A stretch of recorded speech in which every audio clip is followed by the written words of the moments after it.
Selamat siang Pak dan teman-teman. Perkenalkan, nama saya Bernadetta Apriliani Tanggur, nomor regis 331181134. Pada siang hari ini saya akan mempresentasikan materi tentang analisis laporan kinerja keuangan. Materi yang akan dibahas yang pertama menghitung varians, yang kedua variasi dalam praktik, yang ketiga keterbatasan analisis varians, yang keempat tindakan manajemen.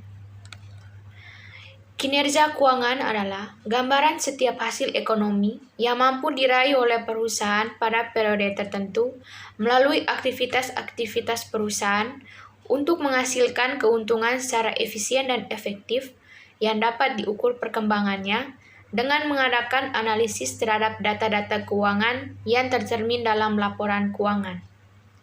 Tujuan utama analisis laporan keuangan adalah sebagai alat barometer untuk posisi keuangan di masa yang akan datang, meninjau kondisi perusahaan saat ini, permasalahan dalam manajemen, operasional maupun keuangan, serta merupakan alat ukur untuk melakukan efisiensi di semua departemen perusahaan.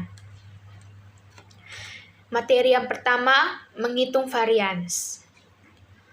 Varians pendapatan merupakan varians volume dan varians harga untuk unit bisnis keseluruhan dan untuk setiap pusat tanggung jawab pemasaran dalam unit. Varian tersebut dapat dibagi lebih lanjut berdasarkan area dan distrik penjualan. Bagaimana menghitung varians harga, volume, dan bauran penjualan? Yang pertama, varians harga penjualan. Rumusnya, selisih antara harga aktual dikali harga standar dengan volume aktual. Yang kedua, varians bauran dan volume. Rumusnya, varians bauran dan volume sama dengan volume aktual dikurangi volume anggaran dikali kontribusi per unit yang dianggarkan. Yang ketiga, varians bauran. Varians bauran sama dengan total volume penjualan aktual dikali anggaran proporsi, dikurangi volume penjualan aktual, dikali kontribusi per unit yang dianggarkan. Yang keempat, varians volume. Rumusnya, varians volume sama dengan total volume penjualan aktual, dikali persentase anggaran, dikurangi anggaran penjualan, dikali kontribusi anggaran per unit. Yang kelima, analisis pendapatan lainnya. Varians pendapatan dapat dibagi-bagi lebih lanjut. Yang keenam, penetrasi pasar dan volume industri. Rumus yang pertama, varians pangsa pasar sama dengan penjualan aktual dikurangi volume industri dikali penetrasi pasar yang dianggarkan dikali kontribusi anggaran per unit. Rumus yang kedua, varians volume industri sama dengan volume industri aktual dikurangi volume industri dianggarkan, dikali penetrasi pasar dianggarkan, dikali kontribusi per unit dianggarkan. Varians beban. Biaya tetap merupakan varians antara biaya tetap dengan yang dianggarkan didapat dari pengurangan karena biaya-biaya ini tidak dipengaruhi baik oleh volume penjualan maupun volume produksi. Biaya variabel adalah biaya yang bervariasi secara langsung dan proporsional dengan volume. Biaya produksi yang dianggarkan harus disesuaikan dengan volume produksi aktual. Materi yang kedua, variasi dalam praktik. Yang pertama, periode waktu dalam perbandingan. Perbandingan antara anggaran tahunan dengan perkiraan saat ini akan kinerja aktual untuk 1 tahun penuh menunjukkan seberapa dekat manajer unit bisnis memperkirakan akan memenuhi target laba tahunan. Bila kinerja untuk tahun tersebut sampai dengan tanggal tertentu lebih buruk dibandingkan dengan anggaran untuk tahun tersebut sampai tanggal itu, adalah mungkin bahwa defisit yang terjadi akan diatasi di bulan-bulan yang tersisa. Yang kedua, fokus pada margin kotor. Margin kotor adalah selisih antara harga jual sesungguhnya dengan biaya produksi standar. Di banyak perusahaan, perubahan dalam biaya atau faktor-faktor lainnya diperkirakan akan mengarah kepada perusahaan dalam harga jual Dan tugas dari manajer pemasaran adalah untuk memperoleh margin kotor yang dianggarkan, yaitu penyebaran yang konstan antara biaya dan harga jual.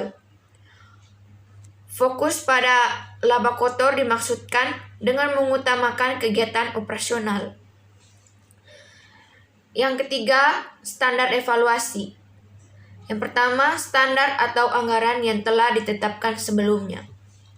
Standar ini merupakan dasar terhadap mana kinerja aktual diperbandingkan di banyak perusahaan. Yang kedua, standar historis. Merupakan catatan kinerja aktual yang telah lewat. Hasil dari bulan berjalan dapat diperbandingkan dengan hasil bulan sebelumnya. Yang ketiga, standar eksternal. Merupakan standar yang diturunkan dari kinerja tanggung jawab lain atau perusahaan-perusahaan lain dengan industri yang sama. Kinerja dari satu kantor cabang penjualan dapat dibandingkan dengan kinerja dari kantor cabang penjualan lainnya. Yang keempat, keterbatasan standar. Varians antara kinerja aktual dan standar adalah bermakna hanya jika diturunkan dari standar yang valid. Walaupun sangat mudah mengacu pada varians yang menguntungkan atau tidak menguntungkan, kata-kata ini mengimplikasikan bahwa standar adalah ukuran yang andal mengenai bagaimana kinerja yang seharusnya. Bahkan biaya standar mungkin bukan merupakan estimasi yang akurat mengenai biaya yang seharusnya dalam situasi tersebut. Situasi ini dapat karena salah satu atau dua alasan. Yang pertama, standar tersebut tidak ditetapkan dengan selayaknya.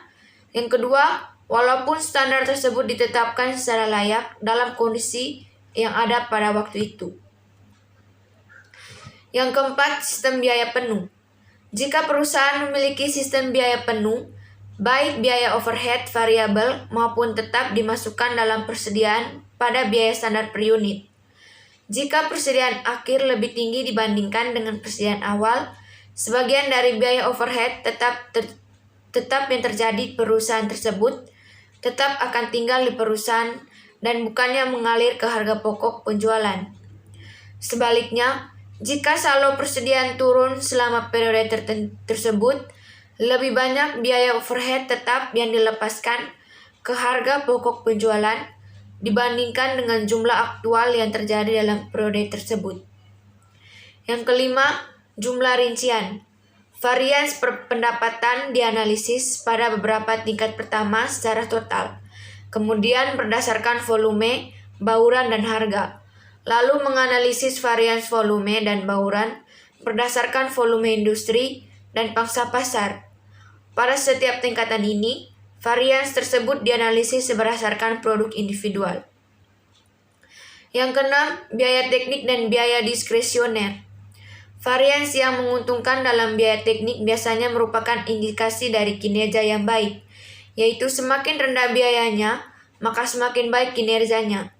Hal ini tergantung pada kualifikasi bahwa kualitas pengantaran tepat waktu dinilai memuaskan. Sebaliknya, kinerja dari pusat beban kebijakan biasanya dinilai memuaskan apabila beban aktual hampir setara dengan jumlah yang dianggarkan, tidak lebih tinggi maupun lebih rendah. Materi yang ketiga, keterbatasan analisis varians. Berikut adalah keterbatasan yang terjadi pada analisis laporan kinerja keuangan. Yang pertama, walaupun analisis ini mengidentifikasikan di mana varians terjadi, tetapi tidak mengatakan mengapa varians ini terjadi atau apa yang dilakukan berkenaan dengan itu. Yang kedua, manajer mengandalkan penilaian dalam memutuskan varians apa yang disignifikan. Yang ketiga, ketika laporan menjadi lebih terintegrasi, para manajer menjadi semakin bergantung pada penjelasan-penjelasan dan prediksi yang menyertainya. Yang keempat, ketika laporan menjadi lebih terintegrasi, varians yang saling meniadakan dapat menyesatkan pembacanya. Yang kelima, laporan varians hanya menunjukkan apa yang telah terjadi dan tidak menunjukkan dampak masa depan dari tindakan-tindakan yang telah diambil oleh manajer. Materi yang keempat, tindakan manajemen. Tindakan yang diambil oleh pihak manajemen dalam mengambil tindakan atas analisis laporan kinerja keuangan. Yang pertama, laba periodik seharusnya relatif stabil. Apabila terjadi perubahan yang cukup signifikan, harus segera diinformasikan melalui media-media pembantu, sehingga manajer senior dapat bertindak sebelum menerima laporan formal. Yang kedua, memberi dorongan pada manajer untuk segera melakukan tindakan koreksi dari inisiatifnya sendiri. Yang ketiga, prinsip utama analisis laporan keuangan formal. Laporan laba bulanan tidak boleh berisi hal-hal yang tak terduga. Yang keempat, laporan formal merupakan penegasan dari laporan informal via fax, telepon, email, atau tetap muka. Yang kelima, manfaat laporan formal adalah menekan bawahan untuk melakukan tindakan koreksi atas inisiatifnya sendiri. Sekian presentasi pada siang hari ini. Terima kasih. Tuhan memberkati.